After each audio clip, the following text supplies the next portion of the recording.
la più alcolica fontana d'Italia. 103 km. Gli stronzi. Salta sul dosso. Vin dappertutto. Anche se non piove. Capiende mona. La fontana delle... Te a mostro ma non te ad ago. Solo un veneto poteva pensare sta roba. Mi bevo 8 birre. Incredibile. Ciao Bragotters!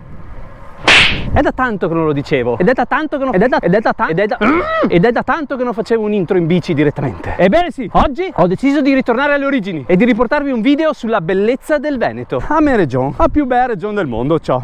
Senza dubbi. Gasè tutto. Vin, mona e vin. Lo so, forse non tutti sanno che il Veneto, oltre a queste due meraviglie, può offrire anche dei racconti culturali pazzeschi. Infatti oggi vi porterò a vedere la più bella e la più strana e la più alcolica fontana d'Italia, in una cittadina bellissima, e vi racconterò anche la sua storia, che è abbastanza incredibile e che è tipica di un popolo meraviglioso, quale siamo noi.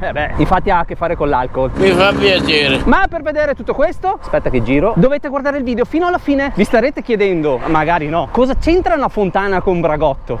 Mica faccio le cose a caso qua, Vedrete fioi. Sono veramente un genio. Un attimo, devo starnutire. Se batti la lingua sul palato, lo starnuto ti torna dentro. Visto la lunghezza del viaggio, che è di ben 103 km e rotti, considerando che sbaglierò ne farò 120, ho deciso di provarlo a fare con la Gravel, la mia nuova bici di Villiers Triestina, che oltre a prestarsi benissimo per queste cose, infatti per le bragottate sullo sterrato è perfetta, ma dai, è più comoda di una bici da corsa, in quanto la posizione è più alta e rilassata, anche se ovviamente è meno aerodinamica. Ma chi se ne c'ava di andare veloce quando ho questi pistoni qua? Vado veloce uguale? No, non è vero. Comunque è il primo vero grande giro che faccio con questa bici e volevo appunto capire come si comporta. E per testarla sin da subito, prima rota ex della giornata. Anche tu le fai bene, E primo giù sui manubri. Che bellezza. Sarà un giro completamente in pianura. L'ho studiato su Garmin Connect, che ne sbaglia 2 su 1. Ma che bello è qua. Senti che freschin. E non intendo l'odore della patata, Il percorso sarà su strada principalmente, anche se in realtà non lo so, perché essendo un novellino del mondo gravel l'ho fatto completamente a caso e non ho la minima idea di dove mi porterà. Bravo! Così si fa. E infatti mi porta in salita. Ma perché?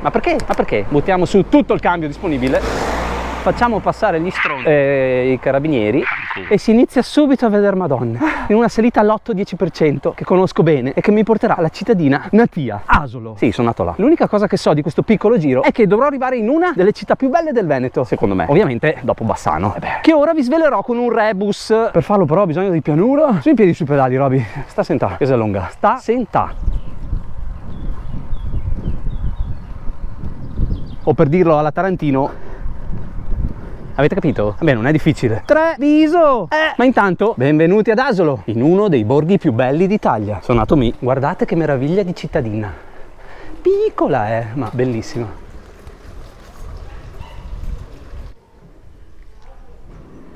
Quanto è bella Asolo! E quanto è bello perdermi, sono già fuori rotta. Per fortuna che ci sono nato e che conosco le strade. Bene. Ale. Giù di qua, tornantone. Ed è da giù sui manubri qua. Beh, ma come fuori rotta di nuovo? Ma come? Però se vado avanti così arrivo veramente domani mattina. Era di qua. Avanti col Cristo che si ingruma processione. Giù sui manubri di nuovo qua. Bello. Butta giù tutto il cambio. Salta sul dosso. Porco. L'ho preso, Frena. Bello questa curva, come la fai? No, fuori rotta di nuovo. Ma cosa cacchio sta succedendo? Ma perché? Basta adesso, basta. E dopo aver fatto un safari, ciao Nicolò, ed essere uscito da Asolo in totale nonchalance, con nonchalance, sì, ecco come quella volta là, posso iniziare a parlarvi della fontana più alcolica d'Italia. Come prima cosa dovete sapere che è stata creata nel 1559 grazie ad Alvise da Ponte, sua podestà del tempo della Repubblica di Venezia. Ora, cosa vuol dire podestà? Siccome non sapevo neanche a me, l'ho cercato su Wikipedia e sì, è così, in pratica il capo del tempo. Nel frattempo Varavin che sta crescendo, Varavin dappertutto, vin giovane, vin fresco. Torniamo a noi. In quel periodo le campagne e le città venete, e probabilmente anche tutta Italia, furono colpite da una fortissima serenissima siccità. E quando parlo di siccità intendo acqua, perché vin c'è sempre in Veneto, anche se non piove. Insomma, quella fontana, il cui nome ve lo dirò dopo, che è tutto un programma, fu da subito una delle opere più rappresentative della Serenissima. Frena e gira a destra, bravo, chissà dove che so. E non solo perché era un simbolo della fine della siccità, infatti sgorgava acqua un po' più pulita di sta rosta. Oltre alla sua forma particolarissima, ogni qualvolta veniva eletta una nuova podestà, e quindi una volta all'anno, succedeva un fatto che solo in Veneto poteva accadere. Ma prima di svelarvelo, fasime arrivar Treviso, che è una provincia dove farò altri video che parlano sempre di tradizioni venete. Io l'ho sempre detto, madonne, acqua è... Oh, sterrato! Bello qua! Ah, occio mi. Ma come sterrato in salita? Vabbè. Su sui pedali Mathieu van der Bragottel. Ma come vai? Ma come vai? Bomba, bomba. Ecco voi il bello delle bici gravel. Sentieri così per chilometri, su sterrattino leggero, dove si sente profumo delle tame. No, scherzo. Dove è proprio piacevole pedalare con le ruote grosse, con la bici comoda e a una velocità giusta. Ma che meraviglia è! Per la sezione Bragotto Quark, questo dovrebbe essere il bioparco di Montebelluna. E non ho bestemmiato, ho detto bioparco. Elio e le storie tese insegnano. È la prima volta che lo faccio, anche perché è la prima volta in vita mia che ho una gravel, ma è davvero una meraviglia. Lungo, al momento sono all'8° chilometro di sterrato, ma è davvero piacevolissimo. Ve lo consiglio. E se non sbaglio, questa doveva essere una vecchia linea ferroviaria. Infatti è dritta come il mio pacchetto. Sì, Gianca Piendemona.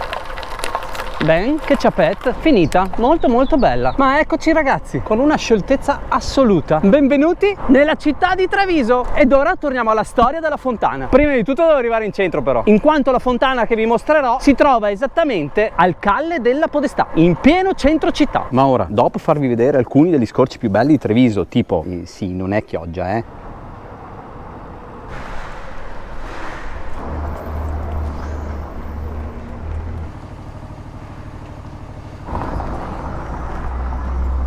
e la sua Piazza dei Signori, la più famosa, non mi resta che farvi vedere la Fontana delle Tette di Treviso. Perché si chiama Fontana delle Tette? Devo spiegarlo. Come potete vedere sta sgorgando acqua, è una fontana. Ma prima di dirvi la sua particolarità, prima di tutto vi faccio vedere una sorta di poesia dedicata proprio alla fontana, che trovo bellissima. Riempio, non ce la faccio. Riempio la borraccia dal nettare degli dei.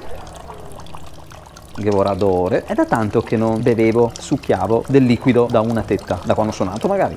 Ma che buon l'acqua dalle tette, dalle zinne. Tocco le poppe con entrambe le mani perché dicono che porta bene. Grandi anche, saluti. Ed ora nella strada verso casa vi racconto la particolarità puramente veneta di questa fontana. Ricordatevi queste due poppe qui, non è solo acqua. Saluto Igor, che ve lo ricorderete nel video di Venezia.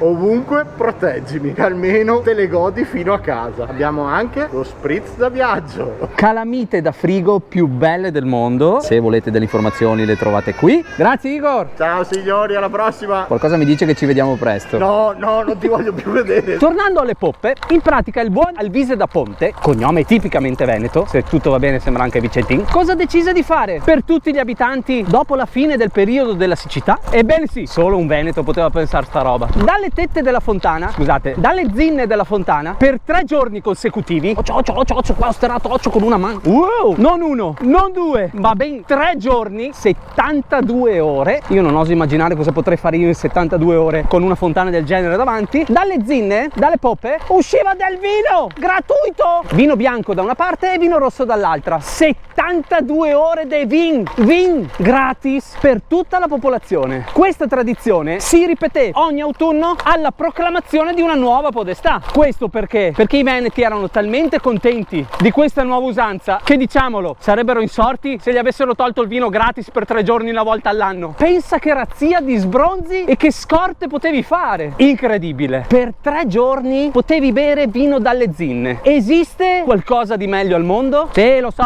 che state pensando a quello, lo so. Come faccio a darvi torto? Ormai conoscete anche me. Però vin gratis per 3 giorni da delle zinne. Ma dove siamo? Che Che popolo meraviglioso che siamo. Potete dirlo, solo dei veneti potevano pensare una cosa simile. E sì, questa storia ha a che fare con Treviso perché un tempo era considerata la piccola Amsterdam d'Italia, e in un prossimo video vi spiegherò perché. Quindi iscrivetevi, fate del bene, iscrivetevi. Vi faccio studiare storia senza studiarla, almeno le cose importanti, no? A titolo informativo so che questa tradizione è stata scopiazzata da altre regioni d'Italia. Ora, io non voglio dire che siamo stati i primi e siamo i migliori, però siamo stati i primi e siamo stati i migliori. Solo a noi poteva venire un'idea simile. Poi, la statua originariamente era collocata dentro al palazzo pretoriano, fino a quando i soldati di Napoleone, sempre Luse e a Gioconda e questo e quell'altro, francesi di merda, la rovinassero quasi distruggendola del tutto, e per preservarla è posta dentro una teca in un museo, appunto perché si ritrova senza poppe. Ma mi dico, proprio la parte più bella bisognava spaccare. Ise fora. Infatti quella statua che avete visto è una sua fedele riproduzione, riprodotta nel 1989 da uno scultore peruviano. L'unica roba negativa di tutta questa faccenda è che attualmente butta fuori solo acqua e non più vin. Io ora non sono nessuno per la regione Veneto, però un esposto al comune che una volta all'anno, anche 2 orette, buttasse fuori di nuovo vin bianco e vin rosso dalle poppe, lo farei. Magari verrò ascoltato un giorno. No, per dire, dopo ditemi che non vi segno niente. Chiesa, fontana,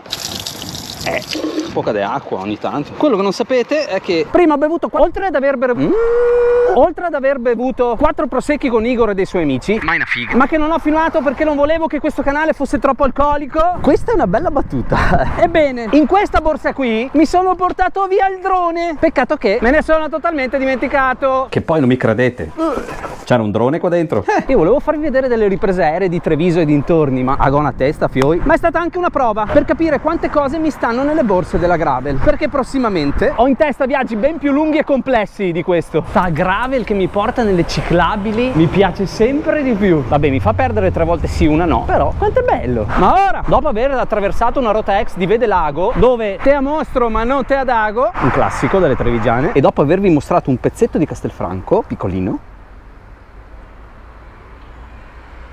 al raggiungimento dei 100 km e in vista di Bassano del Grappa, alleluia. Per chi non mi credesse può trovare tutto su Strava, non dico bugie tosi. Fatemi sapere qui sotto con un like e con un commento se questo video vi è piaciuto, e se vi è piaciuta la storia della fontana delle tette. Questo video sarà demonetizzato al 100%, ma vabbè, YouTube ormai per me è una gloria. Anche per questa volta è tutto, ci si vede presto e ci si vede alla prossima storia. Ciao!